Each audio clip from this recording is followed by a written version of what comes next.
Le climat paisible entre bailleurs et locataires est devenu la chose la plus difficile à trouver de nos jours. Celle-ci découle de l'échange entre un logement contre une compensation financière à travers la signature d'un contrat qui se doit d'être respecté. Malheureusement, cela n'est pas le cas, ce qui amène à une relation conflictuelle entre les deux parties. L'article 1719, par exemple, met à la charge du bailleur 3 obligations essentielles.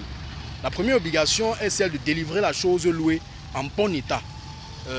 Cela suppose que si c'est par exemple un bail à usage d'habitation, il doit mettre à la disposition du locataire la chose qui va lui permettre, qui va lui servir, n'est-ce pas, à une habitation paisible.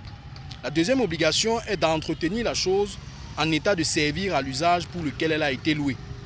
Cela consiste principalement, pour le bailleur bien entendu, à faire des réparations autres que locatives. Troisième obligation pour le bailleur, c'est de faire jouir paisiblement le preneur pendant toute la durée du bail.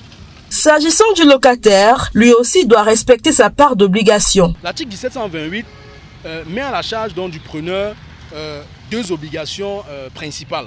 La première est d'user la chose louée en bon père de famille. Cela suppose, lorsqu'on parle de bon père de famille, cela suppose qu'il doit utiliser ou bien il doit user de la chose louée comme si ce bien lui appartenait. La deuxième chose, c'est qu'il doit utiliser cette chose, il doit user de la chose louée suivant la destination convenue. Le locataire, n'est-ce pas, doit payer le prix du loyer au terme convenu. Il ne sert donc à rien de se livrer à des spectacles entre ces deux parties, mais tout au contraire, chacun devrait respecter ses engagements, sinon il s'expose à des poursuites judiciaires.